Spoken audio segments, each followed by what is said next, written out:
Hallo und willkommen zu einer neuen Filmvorstellung. An der Stelle ein kleines Entschuldigung dafür, dass es so lange gedauert hat, bis die nächste produziert worden ist.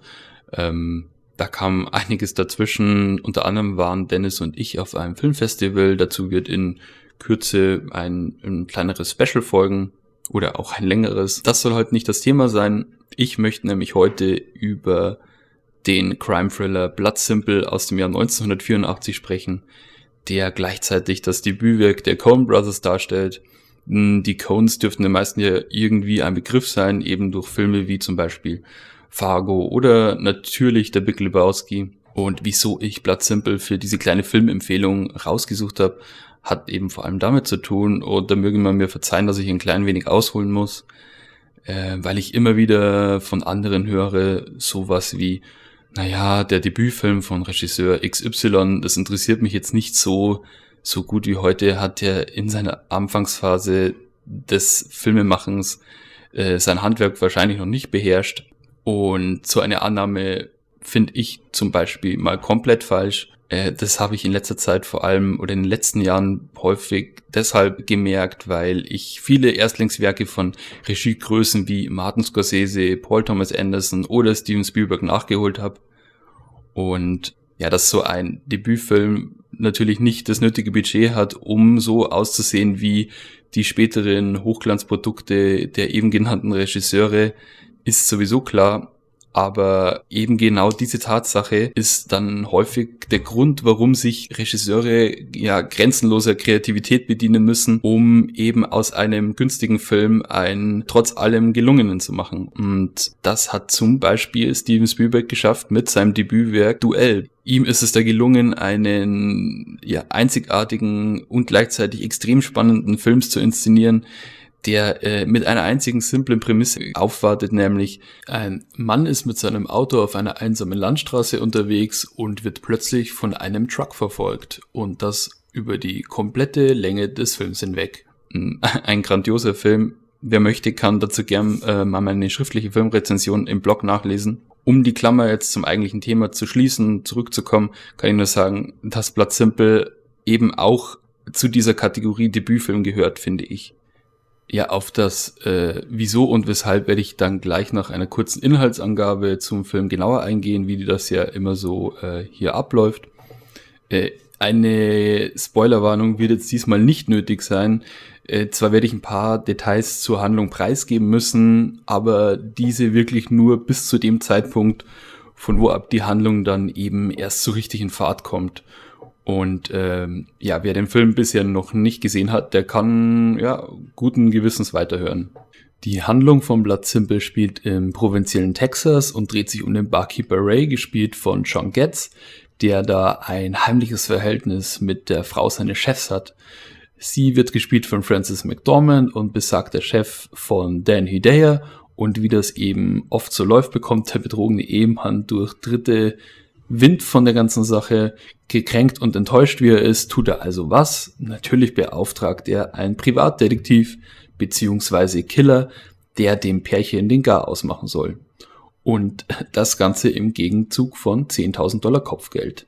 Ja, was jetzt eher, sage ich mal, nach einem generischen Plot klingt, wird dann erst so richtig interessant, wenn unser korrupter Privatdetektiv /Killer sich ans Werk macht. Denn dieser ist, wie eben schon genannt, korrupt im doppelten Sinne.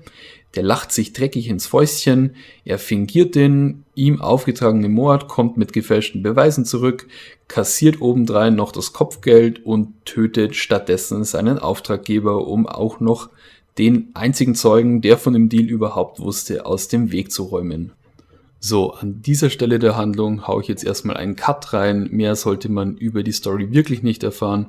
Allerdings habe ich bis hierhin auch nicht so viel verraten, denn mit dem Mord an dem eifersüchtigen Ehemann kommt die Handlung erst so richtig in Fahrt. Charaktere stehen völlig verwirrt vor vollendeten Tatsachen, versuchen diese dann irgendwie zu deuten, und ja, eigentlich mit jedem Schritt, den die Charaktere im Verlaufe der Story da tun, ist die Kacke nur noch mehr am Dampfen. Ja, und eben genau von diesem Plotkonstrukt, bei dem jeder Handlungsstrang perfekt wie ein Uhrwerk ineinander greift, geht eben der große Reiz des Films aus.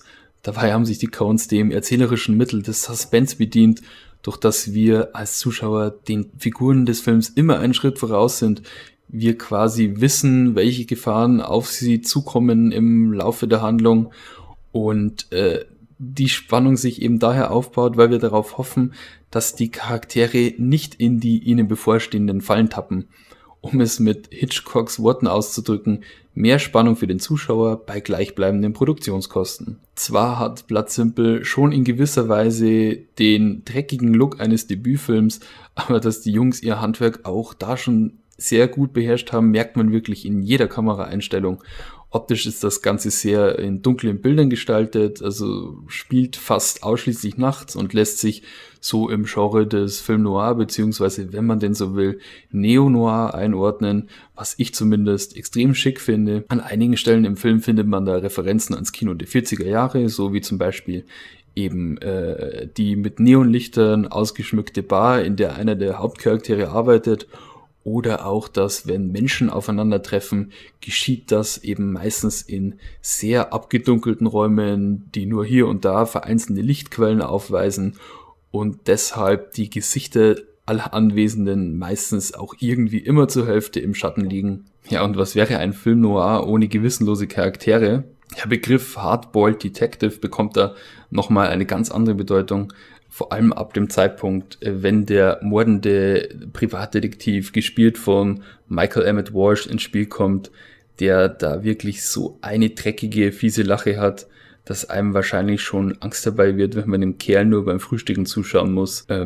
Auch Frances McDormand, die ja später auch in Filmen wie Fargo mitgespielt hat bei den Coens, liefert da wirklich ein extrem gutes Schauspiel ab, wenn auch nicht ganz so prägnant, eben wie Emmett Walsh. Ja, der Soundtrack ist mindestens genauso klasse wie alles, was wir auf bildlicher Ebene präsentiert bekommen. Carter Burwell als der Haus- und Hofkomponist der Coens hat eben auch da schon den Score komponiert und der liefert, wie ich finde, immer sehr schöne eingängige Stücke ab, wie später vor allem im Fargo. Ja, um jetzt langsam mal zum Ende zu kommen. Also ich kann Blood Simple ausnahmslos wirklich jedem empfehlen, insbesondere denjenigen, die sich für diese Art von Film Noir, Crime Story irgendwie interessieren, aber grundsätzlich mit der oft schleppenden Erzählweise des Kinos der 40er Jahre eben ein Problem haben. Denn die 100 Minuten Spielzeit des Films besitzen wirklich überhaupt keine erbühnenden Längen.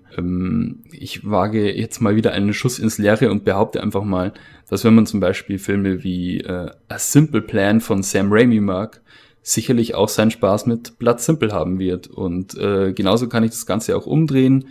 Wer Blood Simple kennt, sollte sich A Simple Plan anschauen. Ja, das war's von mir soweit.